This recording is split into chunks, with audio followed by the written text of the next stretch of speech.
اور تمہیں پتہ چل جائے گا کہ رسوا کن عذاب کس پر آئے گا۔ اللہ تعالیٰ نے فرمایا جب ہمارا حکم عذاب آ پہنچا اور تندور ابلنے لگا تو ہم نے نوح علیہ السلام سے کہا آپ خود اپنے گھر والوں کے ساتھ اس کشتی میں سوار ہو جائیں اور اہل ایمان کو بھی سوار کر لیں اور ہر چیز کے جوڑے کو سوار کر لیں، اور ان کے ساتھ ایمان لانے والے بہت کم تھے۔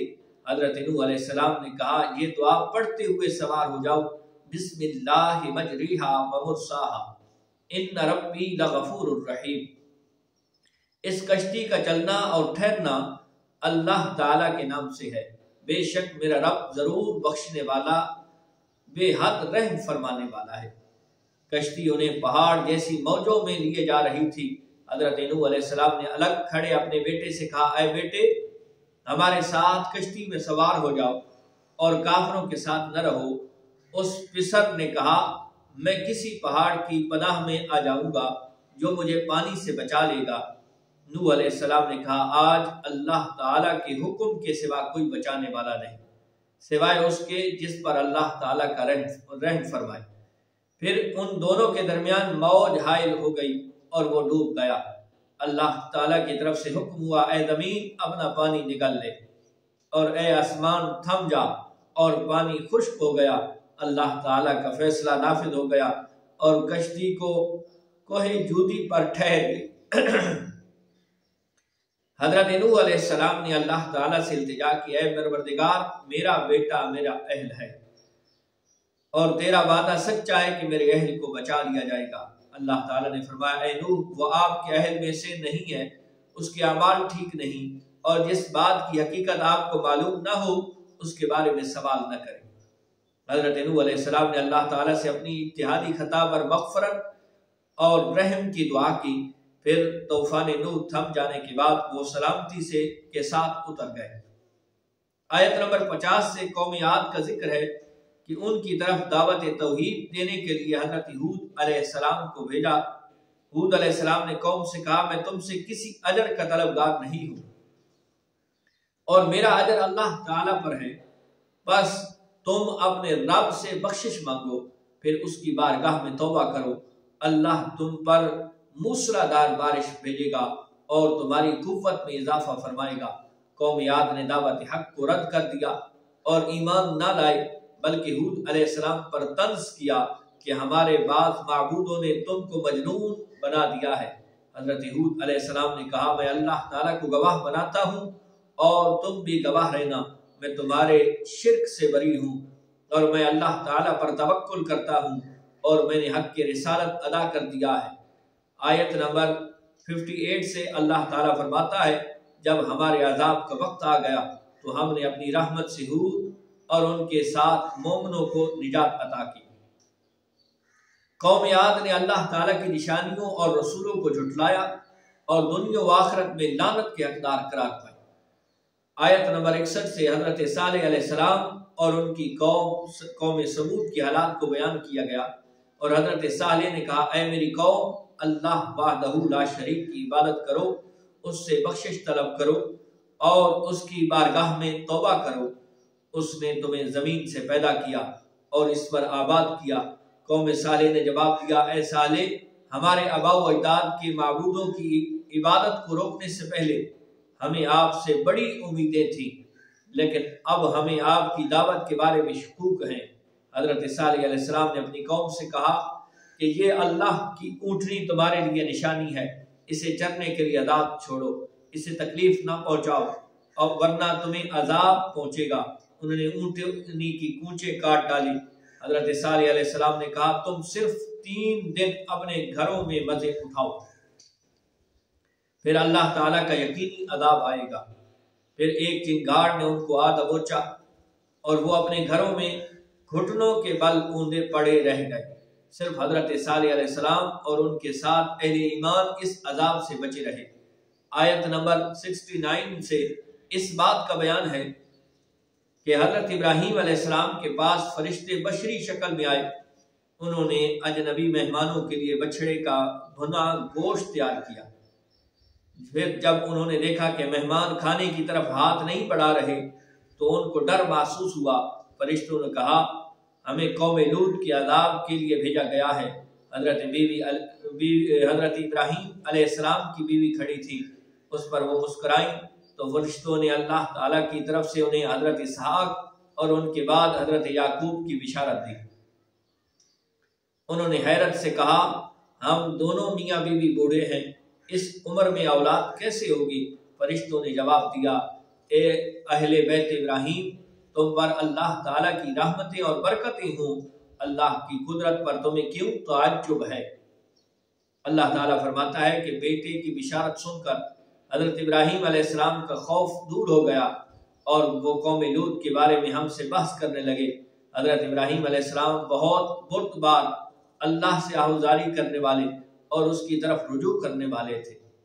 اللہ تعالیٰ نے حضرت ابراہیم علیہ السلام کو فرمایا، اے ابراہیم، اس عرضداشت سے گریزاں رہیں کہ اس کا یقینی فیصلہ ہو چکا اور ان پر نہ ٹلنے والا عذاب نازل ہو کر رہے گا۔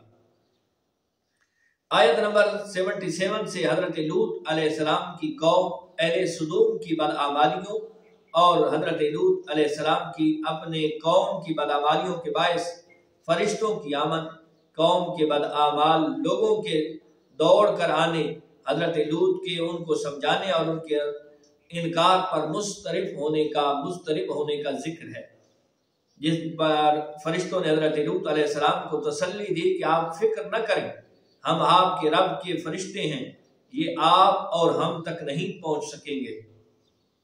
آپ رات کے آخری حصے میں قوم کی طرف توجہ کیے بغیر ہجرت فرمائیں، اس لیے کہ صبح کے وقت ان پر عذاب آئے گا۔ جب اللہ تعالیٰ کا عذاب آیا تو اس نے بستی کے اوپر کے حصے کو نیچے کر دیا اور قوم لوط کے اوپر اللہ تعالیٰ کی طرف سے لگاتار نشان زدہ پتھر برسائے گئے۔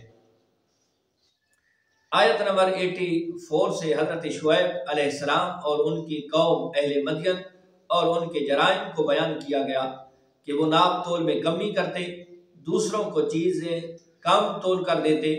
اللہ تعالیٰ نے ان سے فرمایا کہ فساد فی الارض سے بعد آ جاؤ اور اپنے سے پہلے سرکش امتوں کا انجام دیکھ لو، لیکن جب اہل مدین پر حضرت شعیب علیہ السلام کی نصیحتوں کا اثر نہ ہوا تو اللہ تعالیٰ نے انہیں بھی عذاب سے ہلاک فرما دیا۔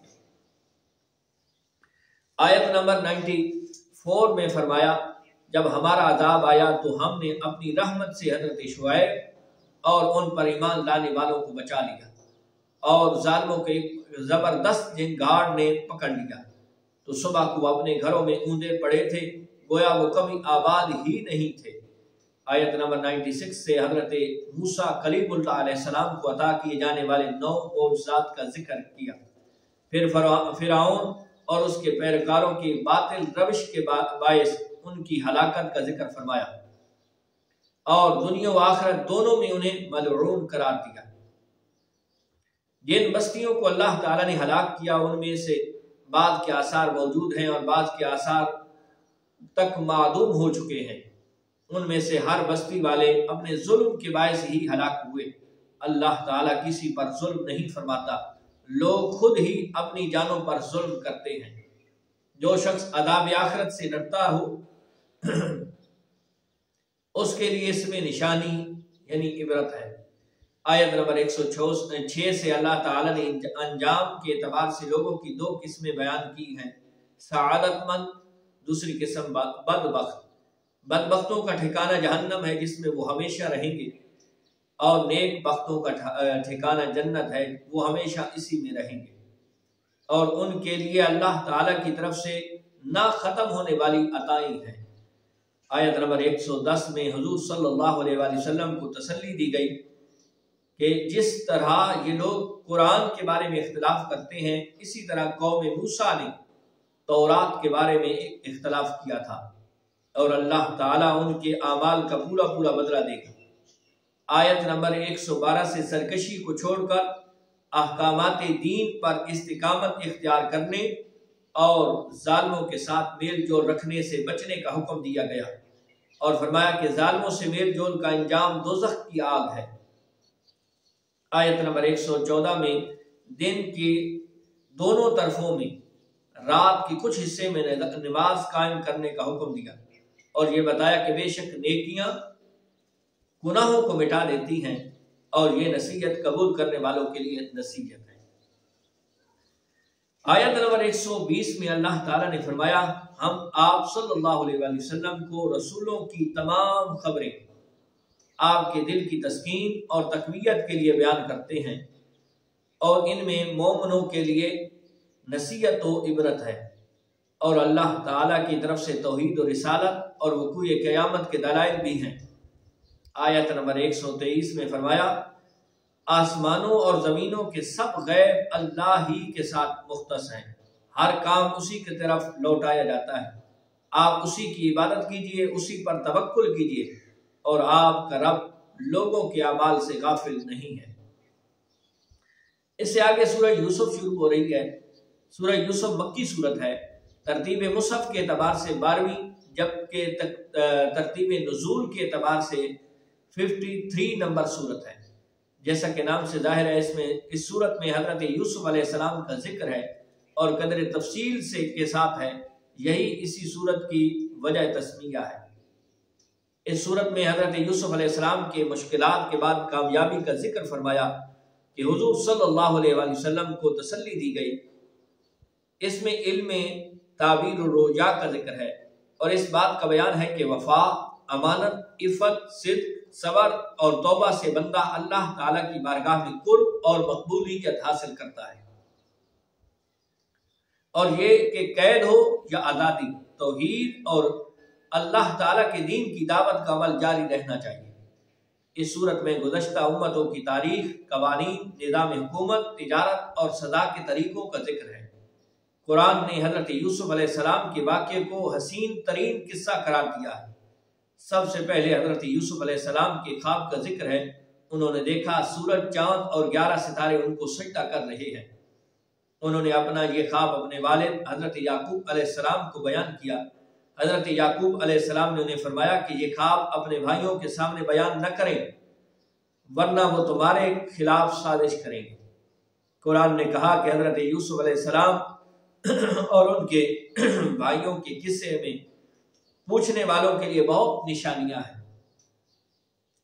حضرت یوسف علیہ السلام کے بھائیوں نے مشورہ کیا کہ یوسف اور ان کے حقیقی بھائی بنیامین ہمارے والد کو زیادہ محبوب ہے، حالانکہ ہم ایک جماعت ہیں۔ پھر انہوں نے مشورہ کیا کہ یوسف علیہ السلام کو قتل کر دو یا دور کسی ملک میں چھوڑاؤ، آخر کار والد کا رجحان ہماری طرف ہو جائے گا۔ ان میں سے ایک قدر اعتدال پسند بھائی نے کہا کہ یوسف کو قتل نہ کرو، اسے کسی گہرے کنویں میں ڈال دو، کوئی قافلے والا اسے اٹھا لے جائے گا۔ پھر اپنی تدبیر پر عمل کرنے کے لیے انہوں نے اپنے والد سے کہا کہ یوسف کے معاملے میں آپ ہم پر بھروسہ کریں، ہم اس کے خیر خواہ ہیں، اسے کل ہمارے ساتھ بھیج دیں تاکہ وہ پھل کھائے، کھیلے کودے، ہم اس کی حفاظت کریں گے۔